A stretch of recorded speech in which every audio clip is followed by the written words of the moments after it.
Hello and welcome to the next part of the ride around Launceston motorcycle videos. In this part I have just turned on to Leyland's Road. That's the road on the left hand turn just as you're coming out of Evandale heading back towards Launceston, and you'll see the penny farthings on the side of the road there on the rusted ironwork, and that takes you past Honeysuckle Banks. Leyland Road eventually joins the Midland Highway, and then you have choices of where you're going to go. So we'll get to the Midland Highway in a moment, but we just turned on to Leyland's Road, and I was talking at the time about roads in Tasmania in general and riding conditions and things like that. So I thought I would continue with that discussion at this point. So we're on Leyland's Road, as you can see. There are the marking down the middle, which is always very helpful. The shoulders here seem pretty wide, although they're not solid. They're earth, so they can be soft and squishy after wet weather. And so be careful pulling over to the side and putting your bike down on the stand, because the stand might sink down into the soft earth if it's been raining. But they are pretty good in most places. Well, the edges of the road are a little bit uneven.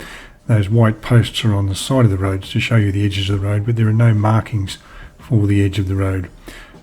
So I guess it is definitely one of those C-class roads. Just at the moment we're coming up towards the Tasmanian Sauce Company. And Tasmanian Sauce Company was a very popular place for Chinese tourists at one stage, and they make all sorts of sauces, like tomato sauce and barbecue sauce. Only they make it with all local ingredients, and they're quite spicy, some of them. And they also make jams, and I think the idea was that busloads of tourists used to go out there and have afternoon tea and sample some of the product, and then buy a sample pack or something and take it back to China with them. I know when I was here in 2020 and went out there, the place was closed due to COVID. I assume it's now reopened, but of course it's not tourist season anyway, so you wouldn't expect too many tourist buses, and I don't know what the state of Chinese tourism is in regard to visiting the state. So we're talking about road conditions and saying that there are these A, B and C class roads in Tasmania, as there are in all states now. Tasmania has, as I said, I think in the last video, some of the best motorcycling roads in the world, and certainly in Australia, but conditions can change very quickly. That is, the weather conditions can change very quickly to start off with. The road conditions themselves can change depending on councils and who's paying who to maintain the roads and how much they're paying to maintain the roads and so on. I've mostly here ridden my motorcycle on sealed roads. The only time I haven't been on a sealed road is when I was riding from Egg Island, which is on the eastern shore of the Tamar, and heading up towards the Batman Bridge. There's a section of road there that is unsealed, and I think that is just between the councils of Launceston Council and the Georgetown Council.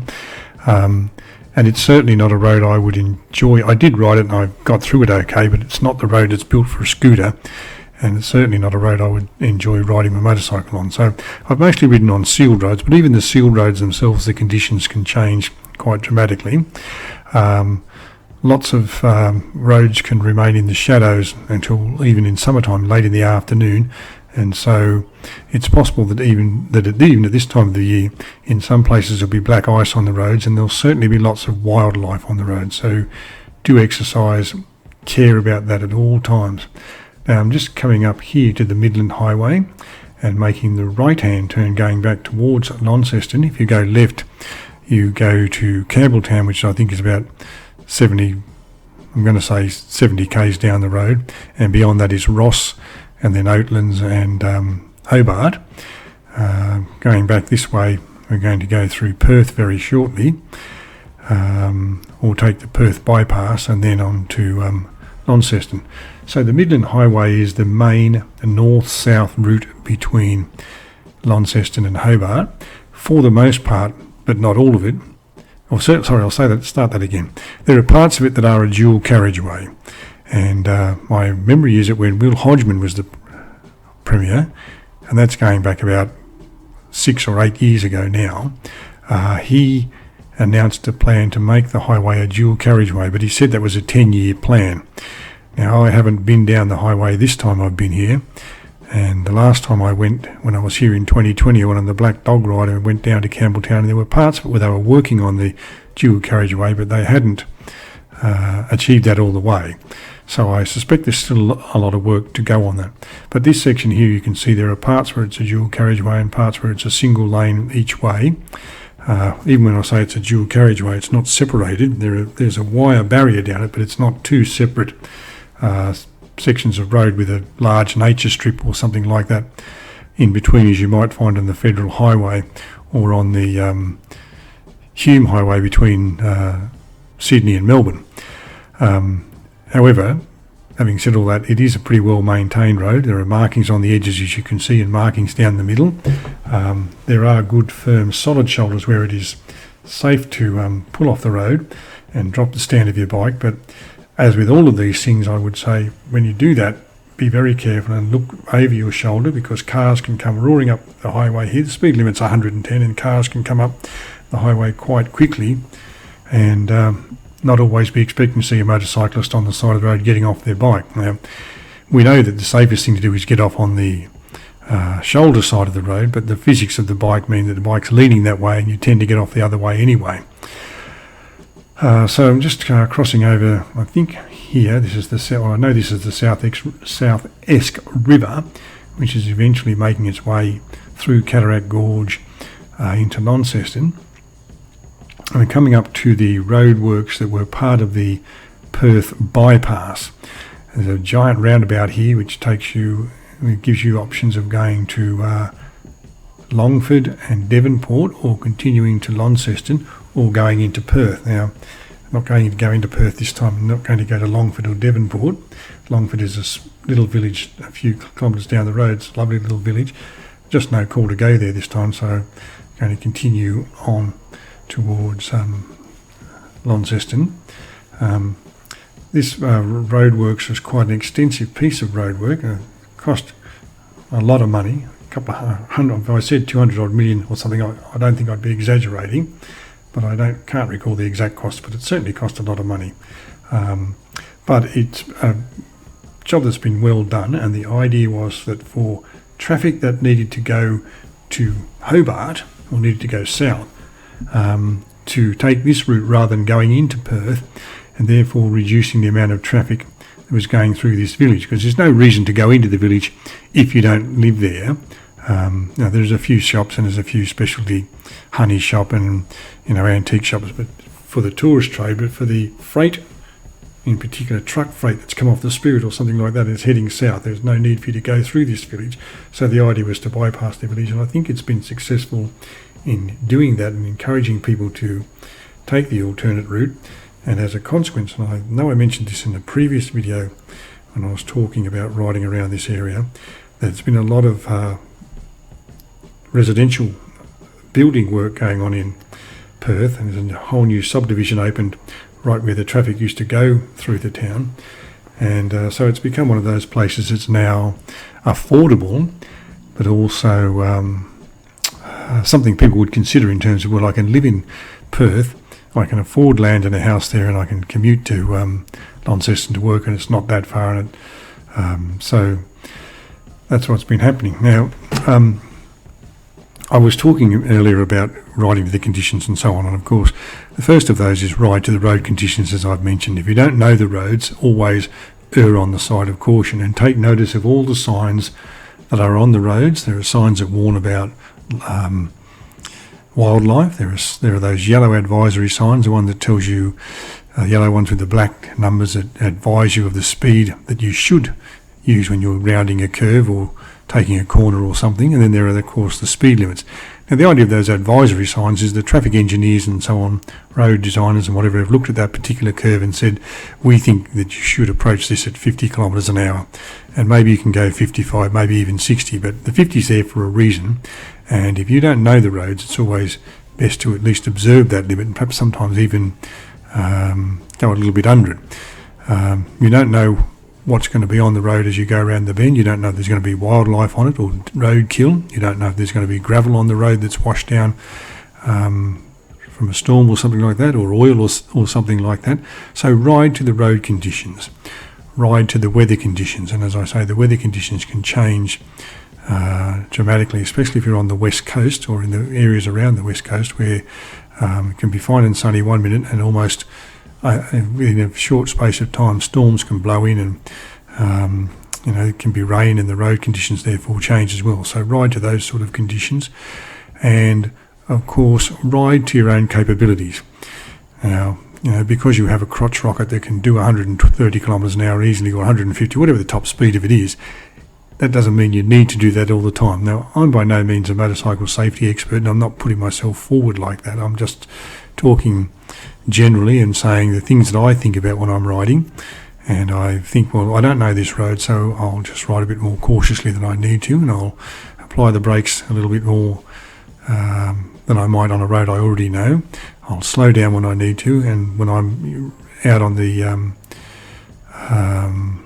out of town roads, I use the manual option on my scooter a lot, and therefore I change down as a way of sort of giving myself a little bit of extra braking. So ride to the road conditions, ride to the weather conditions, and ride at the conditions, capabilities of your own bike and your own capabilities. I'm 69 years old, and so I know that my reaction times are not what they were when I was 39 or 49 or even 59. And so I need to allow for that and account for that when I see something on the road and think, well, I don't know what that is, I better slow down a bit. Or the traffic light up there is green, but it's not going to be green when I get there, so I better start slowing down now. Or, there's a car approaching the intersection, and whilst I might have the right of way, and there might be a give way sign on his side, I better at least acknowledge that that car is there and slow down accordingly, and do what is appropriate with my driving for my own safety.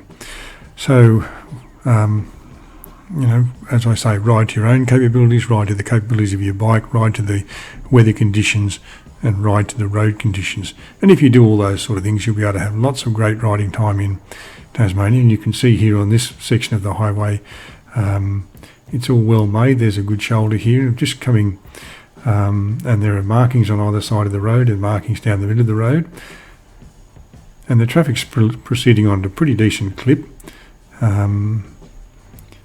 So you can do those sort of things, but excuse me, you just need to always be cautious. And we know that we motorcyclists know there are two major things that we should be concerned about. Number one is ourselves, and we should do everything we can to make ourselves visible. And I know I've talked about this in other motorcycling videos, but the all-black trend that is popular in motorcycles themselves these days and popular in motorcycle gear means that at dusk and in the early morning it's very hard to see someone that's all black, especially at dusk. And the other thing that we have to be very conscious of is the people in cars who don't always look out for us, don't always know we're there, and don't always understand that handling a motorcycle at 110 is almost, in fact, in some ways it's more complicated than handling a car. Car has 4 contact patches. Most cars these days are automatic. Most cars have ABS braking, that sort of stuff. You put your foot on the brake, traction control clicks in, gears automatically change down, the car remains stable, all those sort of things. Most bikes are manual, so you're working the clutch, you're working the transmission, you're working the brakes, both front and rear, and you're wanting to make sure that the bike will remain upright as it starts to slow down, because the first thing that's going to happen is when you grab the brakes, when you start using the front brake, is the bike's going to stop, and then when it's going to lurch forward, and then it's going to lean over. So you're trying to balance all of these fine things, and if somebody cuts in front of you, or somebody isn't aware of your presence and doesn't at least give you the distance you need to do things, allow you your space on the road as a motorcyclist, then things can come off pretty badly for you, and it could not be your fault, and you still could end up the worst off for it. I think that sometimes, and I drive a car myself, so I'm not trying not to stereotype everybody, but I think sometimes some people who are in cars think that motorcycles are a little bit like push bikes, and that you just squeeze the brake and the thing stops. But okay, in the case of my scooter here, it's 220 kilograms, which is not heavy by bike standards, but it's a solid mass. And the other bike I have is a Kawasaki Voyager 1700, and it's nearly 400 kilograms when it's wet, as they say. So it's not like it's a light framed road bicycle that can just stop on a zack, as they say. It's a pretty solid piece of gear, and it needs some space to stop, and it needs some balance, some finessing to be able to stop and keep it upright, especially in an emergency situation. Anyway, enough of that. We're talking about road conditions, and coming back into Launceston on the Midland Highway here. And again, we're in one of those sections where it's a dual carriageway and traffic's flowing pretty freely, and all those sort of things that you want to see on the roads in terms of markings and protections are all there. The shoulders are good and wide. There are guardrails in places where there need to be guardrails, and places where it's safe to pass and so on, and places where it's always advisable to just be a bit more cautious and slow down and take a little bit of care. I mentioned before, when driving on some of the country roads in Tasmania and some of the roads that you've seen in this ride so far, there are places where the vegetation is almost right on the edge of the road, and it gives you that sense of, well, it gives me anyway, that sense of a bit of a closed-in feeling, not claustrophobia, but just closed in, as if the road is narrower. You see here where the vegetation line is well back from the road, so you get a sense that the road is more open and probably feels a bit wider than it actually is. That vegetation close to the edge of the road thing also has the effect of throwing shadows on the road, which around dusk time, when the sun's right in your eyes as you're riding to the west or somewhere like that, can also be somewhat disconcerting, and trying to just work out your line of vision and work out where the road's going and if there's something in the shadow there or it's just a shadow on the road. Alright, we're coming close to the end of this video, and I'm coming close to I think this is called the Kings Meadow Link that I'm coming up to fairly shortly, and Kings Meadow being one of the southern suburbs of Launceston. This video is about to end, so thank you for watching. I hope you've enjoyed it. I hope it's been informative, and I will talk to you again when I'm talking in the next video about the last section of the ride. So thanks for watching. Bye for now.